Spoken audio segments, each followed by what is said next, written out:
I think Jamila from 1 year ago would really think that what I do today is amazing and really unbelievable.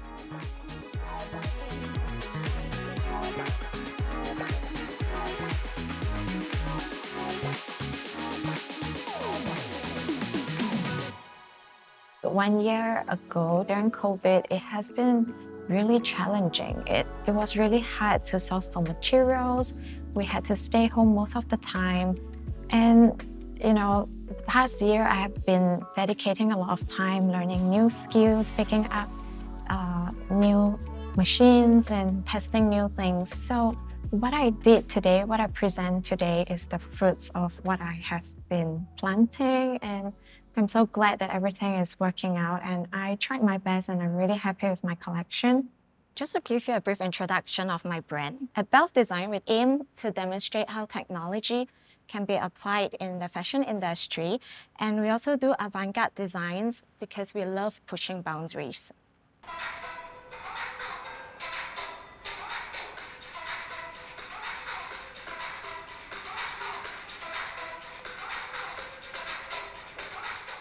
So the titanium dioxide material is this one.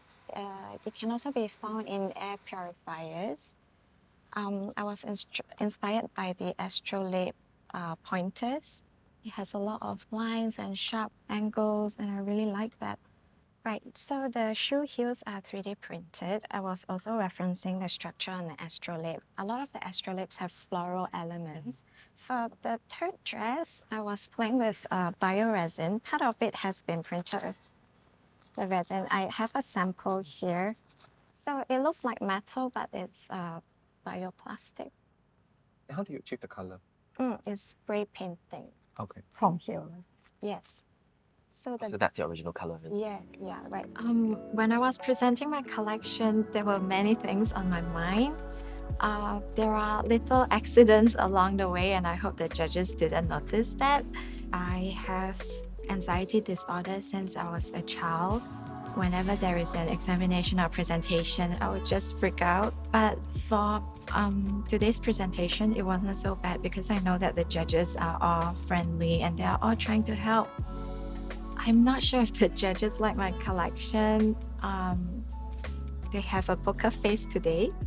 It's a little bit hard to read. I did most of the talking and they barely got to talk. So I can't really tell. I think the Rachel from a year ago would be very proud of my collection today, because I think given a short period of time, we've managed to work out a lot of new techniques, and also at the same time juggling with clients' order. I think we took a huge leap of faith to do this lah. Yeah. At this point, I am super happy with how the collection turned out. I mean, there were a lot of feedbacks and comments given to us during this whole period of the competition, right? But I think I really stayed true to myself, and yeah, it's something that I'm very proud of lah, which is very good. I was super proud of my team. Yeah.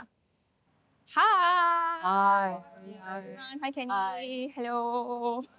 So this collection, right, is called C. It targets at alternative brights. So our brights are a little bit more edgy, and the tone that we want to set in this collection is a bit more happy. So I want to take this opportunity to showcase what we can do, how we infuse the different races together. So this collection, I hope you guys will see later, and then you like it lah, because we put a lot of heart into it, and we hope that this collection will also really bring out what Studio HHFZ really is, and is really an alternative style for modern brides.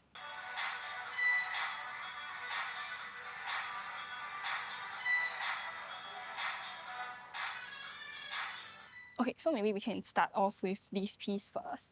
So actually this piece is a sort of a party dress that they can wear during the cocktail session. And so this, usually when they march in, they want something a little bit more formal. And actually this one could be removed and they can move freely throughout the whole reception. So this is actually a sari fabric. I really love the embroidery. And then when we detach it, yeah, it will be like a jumpsuit. Yeah, so this is a, oopsie, it's a jumpsuit lah, basically, and then it has pockets. So a lot of the elements we do is also like more symmetrical, and if you realize like there's a lot of things in pairs, so it's just to signify the marriage of both cultures and also the couple. Actually, to be honest, I really didn't think much when I was presenting. It's just like, I was just like, oh my god, can I get this over and done with already? And then, of course, like, I was trying my best to explain each and every detail lah. To be honest, their face was like quite poker face lah, so I couldn't get any emotion out of anything. So I hope they like it. I think in terms of the concept, we've like nailed the concept basically, but in terms of winning, not very confident, but just hoping for the best. I don't think there's anything to prepare for the finale. Just basically what's on today, and we'll just bring it on stage. Yeah. Felicia from a year ago would be really proud of me, and I think she would be amazed at the amount of growth and how experimental I've been in this competition. Yeah. At this point in the competition, I am very happy with how everything has been executed. I really tried my best to improve on my finishing, my techniques, including couture techniques, pushing myself to do lace sewing, which I've never attempted before, couture techniques that I previously wouldn't even dare to try or attempt. So I'm very proud to see it come to life now. Compared to the start of the competition, I think I'm definitely more confident right now. I know that this is for sure the best I've got currently at this stage of my life. And I hope the judges can see that. And I think they will be able to see that, especially from the 2D to 3D. It looks completely different, and I hope I wow them. Hi everyone, my name is Felicia and I run a brand called Feel Archives. And today I'll be presenting my collection called Blooming Dreams. Yeah, so this collection bridges the old and the new. I am very inspired by our tradition and our culture, and I want to interpret it in a modern way for the contemporary girl.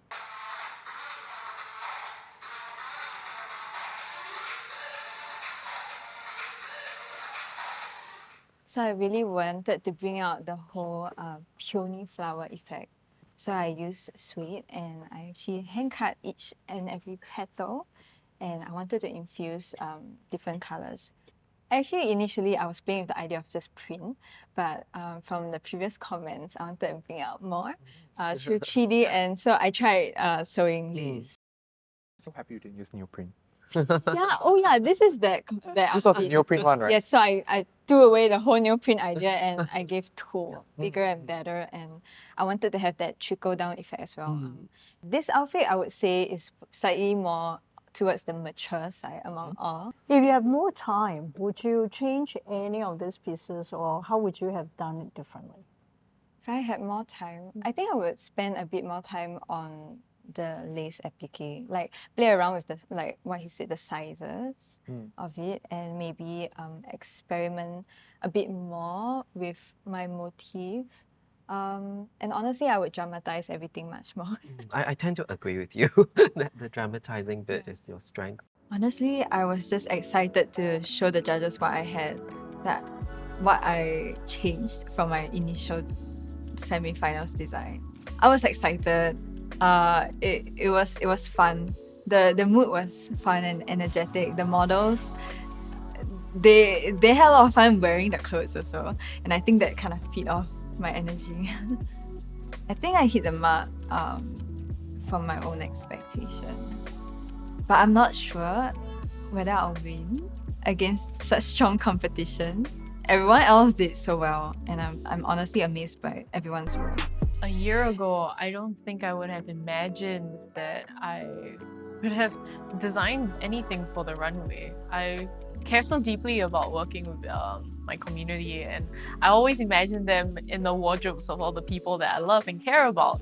So it's quite exciting to know that we are designing for a stage, and it's really unlocked a lot of potential that I never really thought was simmering deep within.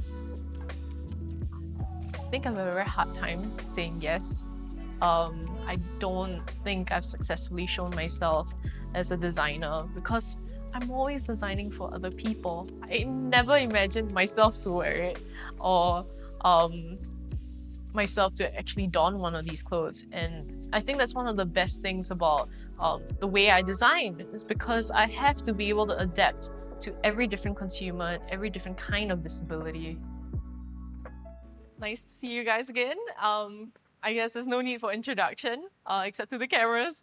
My name is Claudia, and I'm from Wearable. Today I'll be presenting a collection that I collaborated with Paralympian swimmer Yip-Ping Suon. It's entitled, "It's Only in Water Where I Can Move Freely."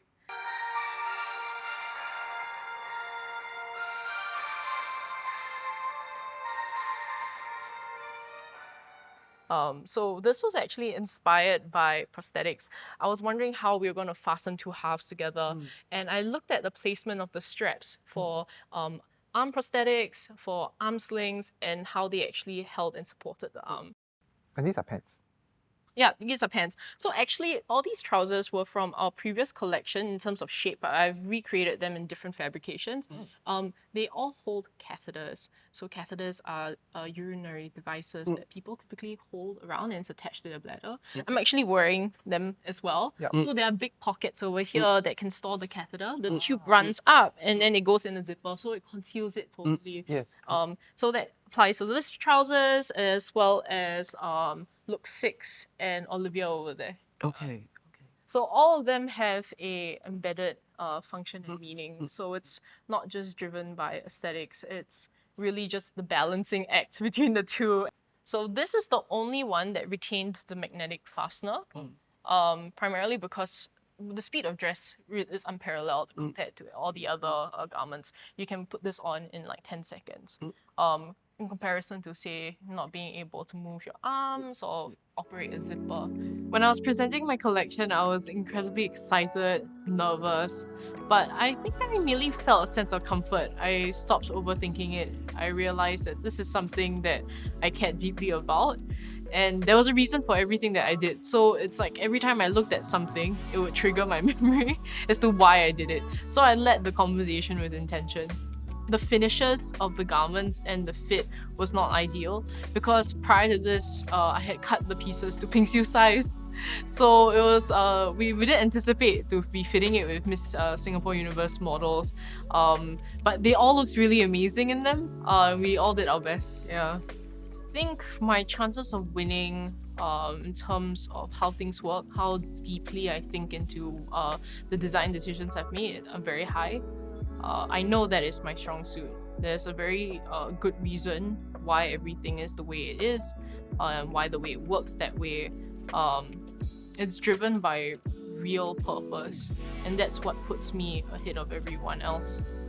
But execution can always be better. I think the Kavita from the year ago was a lot more quieter.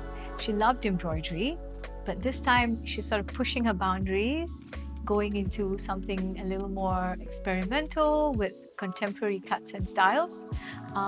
This is sort of bringing me out into this new sort of pattern, a new perspective to the way I look at design and fashion. At this point of the competition, till about even 24 hours ago, I was still tweaking and changing my collection to the extent that I had to re-dye a whole part of the garment. So I think right now, I'm really really happy whatever I've done. I feel I've done 100%. So whatever the outcome, I have no regrets. A very good afternoon to judges. Thank you for this opportunity to be part of Singapore Stories. Today I'm presenting Heritage Reinterpreted and Beyond. Heritage Reinterpreted and Beyond represents a tribute to our cultural collage, to the wisdom of those that came before us, and it's a promise to those that come and follow us.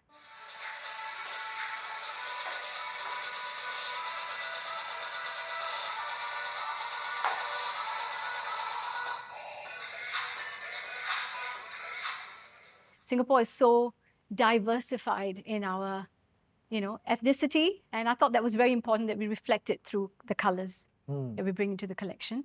Because I was This is like captivated very by striking. Yeah. Yeah, when she was. This was the surprise element that we wanted to bring to, like when you see a garment and when it turns around. And this is fully embroidered. Yes, it's fully embroidered. And then, we added on, this is chantilly lace, and then we added on more embellishments to sort of give it a 3D, multi-dimensional effect. When I was presenting my collection, many things were going through my mind. I was racing, with what would the judges be thinking? Is there something I may have forgotten? Will the flow of the context in which I wanted to present the collection come, as I didn't want to forget, certain things. So yeah, lots of things are going on. I think they looked at it quite positively. I think they liked the fact that I experimented a lot. They seemed to have been quite impressed with the technique, the use of the aesthetic senses with the cultural nuances that I brought into the collection. I think I saw a fairly positive attitude towards it. It was quite encouraging. Well, design is very interesting. My chances of winning is still, it's a 50-50. The probability could work for me or against me. I think the other contestants were creative. We have some fairly experimental stuff among the others. So it's definitely not a walkover. But it's the question, I think really what matters now is what are the judges really looking for? It's the participant that is actually going to deliver that matters. I think the designers, all the finalists so far has been really great. We have seen the growth of all of them from the semi-finals to the finals. In fact, they have many of them have actually taken in the comments of the judges, and they have made enhancements, and they had also enhanced some of the looks. So we are very heartened with the results that we are seeing today. I think the two standouts for me would be Claudia and Kavita. Claudia because in terms of conceptualizing her collection, in terms of referencing the ACM collections that she's seen and translating it into a very modern wearable collection that really stood out to me. For Kavita, I think she had a very professional design view in terms of thinking of the whole look, from her accessories right down to the shoes and how they complemented her designs and embroidery. That really worked out very well for her. I definitely see that all of the designers have taken the comments that the judges have for them into consideration. Most of the collections that were on display today were quite different from the original. So overall, I'm quite pleased with that. What I liked about Jamila was also that the entire collection was so well thought through. She's so cerebral. And just seeing these sort of hard things like, Kelvin trade routes translated into dress, that was just amazing.